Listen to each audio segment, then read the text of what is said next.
LIC of India presents Union Budget 2025, co-presented by Sensodyne, co-powered by SBI, the banker to every Indian, and LIC Housing Finance Limited, associate partner ACC and Ambuja Cement. Samajwadi party अध्यक्ष अखिलेश यादव से जब budget पर सवाल पूछा गया तो उन्होंने जवाब नहीं दिया। उन्होंने कुंभ की अव्यवस्था पर सवाल जरूर खड़े कर दिए। ये जो बजट है, अगर हम इसको 12वां मान लें, 11वां मान लें, 12 साल बाद कुंभ आता है। जो सरकार को आंकड़े देने चाहिए थे, हमारे लिए आज बजट के आंकड़ों से ज्यादा जरूरी है कि जिन लोगों की जान गई है वो आंकड़े। जो सरकार मरने वालों का आंकड़ा न दे सके, जो सरकार खोए लोगों का आंकड़ा न दे सके, जो खोया पाया केंद्र है उसमें बड़ी संख्या में लोग भटक रहे हैं। कुंभ में लोग अपने मोबाइल पे अपने परिवार के सदस्यों की तस्वीर लेकर के, कोई अपनी माँ की तस्वीर लेकर के, कोई अपने बेटे की तस्वीर लेकर के, कोई अपने परिवार के सदस्य की तस्वीर लेकर के कुंभ में लोग भटक रहे हैं, लेकिन सरकार उसकी जानकारी के लिए कोई इंतजाम नहीं किया है। जो आंकड़े बताए जा रहे हैं जान जाने के, वो झूठे आंकड़े हैं। विकसित भारत के संकल्प को पूरा करने के लिए योगी सरकार कह रहे हैं कि ये बजट लेकर आया गया है। अर्थव्यवस्था को नई उड़ान इससे मिली है और 2 करोड़ का टर्म लोन का जो प्रावधान है वो बहुत सराहनीय है।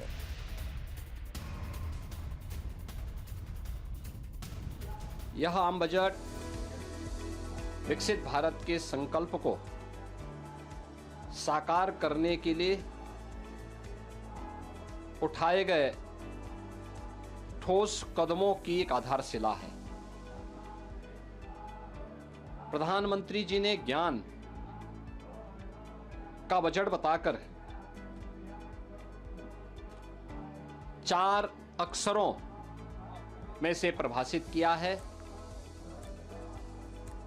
G फॉर गरीब, Y फॉर युवा, A फॉर अन्नदाता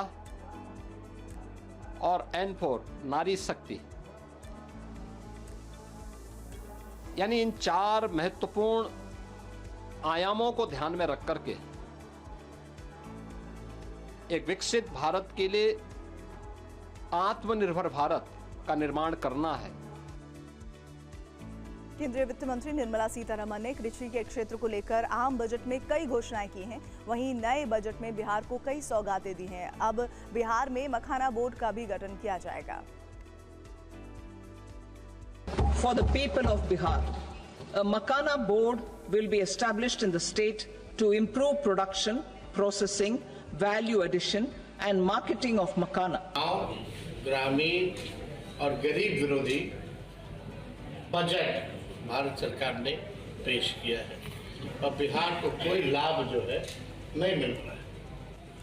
केवल जुमला और हवाबाजी। ट्रेन रेल का भाड़ा महंगा होता जा रहा है।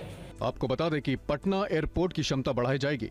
बिहार में नए ग्रीनफील्ड एयरपोर्ट बनाए जाएंगे। वेस्टर्न कोसी कनाल प्रोजेक्ट को वित्तीय मदद दी जाएगी। इससे मिथिलांचल में 50,000 हेक्टेयर में सिंचाई संभव हो सकेगी। साथ ही इससे रोजगार सृजन भी होगा। पक्ष बिहार के लोगों से बताएं कि क्या वो दुखी है कि बिहार में मखाना बोर्ड बनने वाला है। कांग्रेस और आरजेडी स्पष्ट कर दे बिहार के लोगों को कि जो बिहार में नए सेंटर्स ऑफ एक्सीलेंस बनने वाले, जो बिहार में नई योजनाएं आई हैं, जो इंफ्रास्ट्रक्चर क्रिएट होने वाला, क्या वो उस बात से दुखी है? और बिहार के नेताओं ने मखाना बोर्ड की सौगात मिलने पर खुशी जाहिर की है। चिराग पासवान, नित्यानंद राय और संजय झा ने क्या कहा, आइए सुनिए।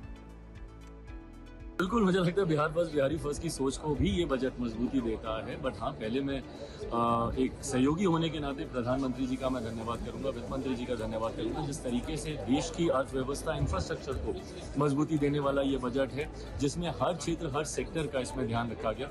मोदी सरकार हमेशा बिहार के विकास का और बिहार के नौजवानों को रोजगार मिले, इसके लिए सभी बजट में विशेष रूप से ख्याल रखे हैं।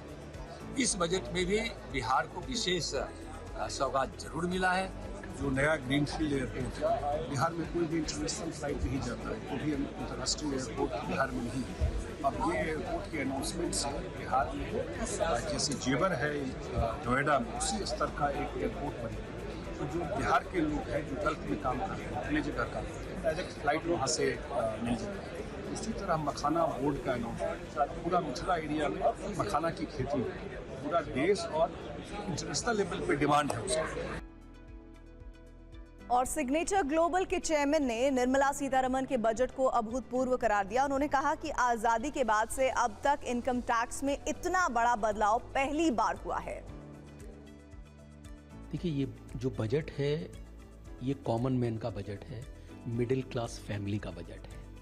जो पूरा का पूरा कंसंट्रेशन आज का रहा, मुझे लगता है सेंटर ऑफ द बजट वो मिडिल क्लास फैमिली रही। सबसे बड़ा जो मास्टर स्ट्रोक था, 7 लाख रुपए से बढ़ाकर 12 लाख रुपए तक के जो टैक्स जो नहीं जिसमें दिया जा सकता है, वो बहुत बड़ी चीज़ है। मुझे लगता है आज तक की हिस्ट्री में पहली बार ऐसा हुआ है कि सीधे इतना बड़ा जंप डायरेक्ट टैक्स में लिया गया हो। इसका बेनिफिट क्या होगा?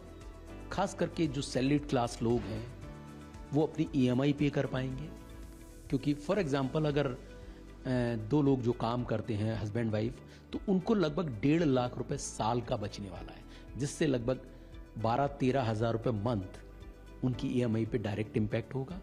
ये बड़ी बात है।